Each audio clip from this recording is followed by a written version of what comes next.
This is He Knows the Sport, bringing you that heat and that fire. Alright, Errol the True Spence going what? Bulldoze Shawn Constipated Porter part what? 64. We getting it in, folks. We has to get this thing in. This is what people need to understand about Errol the True Spence. Errol the True Spence, and I'm going to piggyback off of Showbiz the Adult video, and I'm going to buffer and add some points to it. I agree with everything that Showbiz the Adult said, minus the overrated part. Errol the True Spence is not overrated. And what Showbiz the Adult is going to learn himself too, because he's saying that I just don't believe that he's going to just basically bulldoze Shawn Constipated Porter. But what Showbiz is going to also learn is that Shawn Constipated Porter, like I've been saying, Danny Cherry Picking Garcia, and Keith Runtime, aka Duck Time Thurman, these are very flawed fighters. This is why they are called second tier welterweights. There's only two guys that are first tier welterweights in the welterweight division.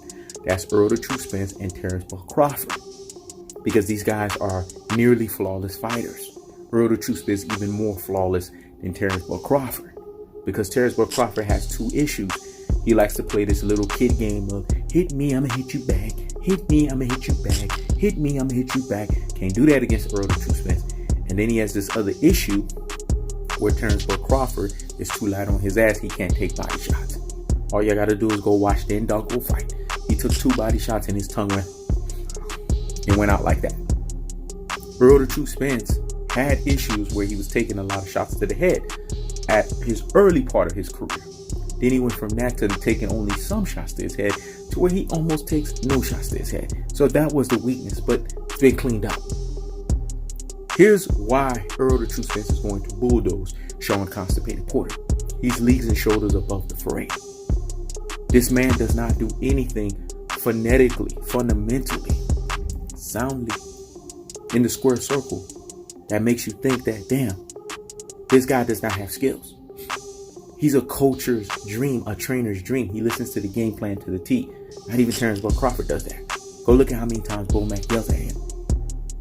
Derrick James tells Errol the True Spence follow a game plan, and Errol the True Spence follows it. If you watch Derrick James and Errol the True Spence during fights, he's not yelling at Errol the True Spence. There's never been a time where he's yelled at him. All he's telling him to do is continue to do what he's been doing to do. Even Floyd Money Mayweather has had his dad yell at him. Go look at Errol the True Spence fights. Derrick James will just say, hey man, I just need you to keep doing what you was doing here. I just need you to keep doing what you was doing there. That's it. If there's any critique, that's the fucking critique. But he's never on his ass. You know why? Because he followed the game plan to the T. Derrick James could see the game plan is being implemented. And you have to give a fighter credit for that. You know how many fighters wane away from the game plan? But Errol the True Spence follows the game plan to the T. Case in point, the Kell Brook fight. And I'm glad Showbiz brought that shit up.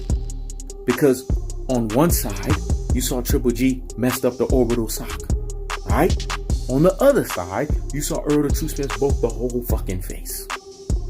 Not just the eye area. He broke the whole fucking face. Damn near look at Kell Brook now. Because Kell Brook was still a refined fighter, right? Right after he fought Triple G. Look at the work he gave Errol the True Spence. But look at Kell Brook after Errol the True Spence. You see the difference?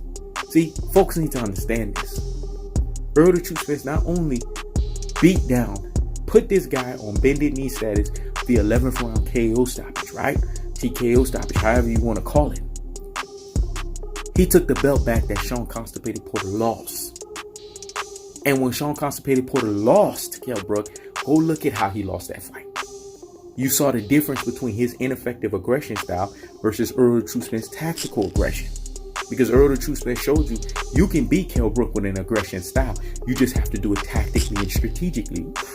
What I said was so deep and profound. Let me rewind this because this needs to marinate in the corpus callosum and in the cerebellum. Hear me and hear me well. Errol the True Spence beat Kell Brook because he told him he was trying to teach Shawn Constipated Porter. Because if you guys remember, the Porters did not want Errol the True Spence to win that fight. They were rooting against him. Remember, they picked Kell Brook to win. You think they did that because they were thinking in their minds, really, Kell Brook is going to be Errol the True Spence? No, it was out of disdain. They didn't want Errol the True Spence to win, basically to take the belt back that they lost. You see what I'm saying? And then when Errol the True Spence won, then he got kind of weird with his backward compliment of, oh yeah, man, I'm happy for Errol the Truth Spence. No, you're not. You was never happy. You was jealous. He was showing his jealousy from that mile away. He was showing that dirty and that nasty individual that I told you that he truly is, just like he is in the boxing ring at that time. Because he was hot and bothered as grits that this guy was able to do what I couldn't do. Let me say it again. That this guy was able to do what I couldn't do. Shawn Constipated Porter has 3 weaknesses. His height is one of them. He's short. Why was Kell Brook able to beat him up? Why was Errol the Truth Spence able to beat up Kell Brook? Because these guys are taller welterweights. They have that height differential. They have that reach differential. They have that size differential. Kell Brook kept Shawn Constipated Porter at bay because of that reach, right? That size, that height differential. This is what Errol the Truth Spence is going to do to Shawn Constipated Porter. Come on, man. I'm giving you guys X's and O's right now. So get the notepads out and get to the damn scribbling. How did Kell Brook beat Shawn Constipated Porter? He kept him at the end of his fucking jab. Errol the Truth Spence is the master at the welterweight division of blinding you with his jab. He keeps you at the end of his jab, folks. So when he keeps you at the end of the jab and he blinds you, guess what? He throws shots that you can't see. Whew. And when he throws those shots, it's not the same shot that keeps coming at you. He throws something differently. So if he throws a right hook, then he turns around and makes it a looping hook. Then he turns around and makes it a looping uppercut. Then he turns around and makes it a flush uppercut. Then he turns around and makes it a cross. Then he turns around and make it a straight right hand flush. Boom, right hand lead. This man switches it up phonetically. And then he could use his left hand, you know what I'm saying, as a jab as well too, and then turn around and make it a power shot because he has power on both sides. I'm glad the way that Showbiz broke that down when he said Errol the Truth Spence has power, and he debunked the nonsense. Because everybody keeps thinking, oh, he couldn't stop the lightweight Mikey Garcia. But let's see. Chris Algier was big as fuck. Chris Van Heeten was big as fuck. Phil Greco was big as fuck. Lamont Peterson was big as fuck. Campbell, bigger than all of them. Big as fuck. Got hit with a body shot. Do I need to keep going on? Barrera. It's the stuff that I'm talking about. The only welterweight that Errol the Truth Spence really didn't drop like that was Emmanuel Lartey. Because Emmanuel Lartey was able to have a style that gave Errol the Truth Spence fits. And he is, to his credit, the only one that landed a shot on Errol the Truth Spence that put him in serious hurt. But even then, Errol the Truth Spence showed he had a great night chin because guess what? He didn't fall. He buckled now. His knee didn't buckle. His upper body buckled. But he regathered himself. And he showed you guys he's an energizer bunny that keeps going and going and going and going. This is what I'm trying to tell you. Shawn Constipated Porter does not have power. His power is through his headbutts, his low blows, and what we call his elbows.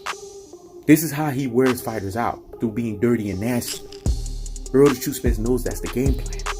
So when they fight September 28th, he's going to keep Shawn Constipated Porter at the distance while he systematically breaks him down. Let me say that again. He's going to keep Shawn Constipated Porter at the distance while he systematically breaks him down. And then once the breakdown takes place, then he's going to operate like surgery on bodies, like, hey, doctor, like Juvenile, and go and work the inside. And that's when you're going to see extra toe taking its place. Because Errol the Truth Spence is going to start from the body from the jump. But you guys are going to see this toe starting to take its place from round 5 and up. This is where you're going to see the mastery of Errol the Truth Spence. Because Shawn Constipated Porter is constipated in his style. He has poop hanging out of his ass. Let me say that again. He has poop hanging out of his ass in his boxing style. This is why I call him hence Shawn Constipated Porter. Because he's a backyard brawler. Not even that, because some backyard brawlers are at least skillful. Let me say it again. He's a backyard brawler. Not even that, because some backyard brawlers are at least skillful. That's the truth of the fact of the matter, folks. So come September 28th, Errol the Truth Spence going what? Bulldoze Shawn Constipated Porter. It's really that simple. This is He Knows the Sport. Checking out.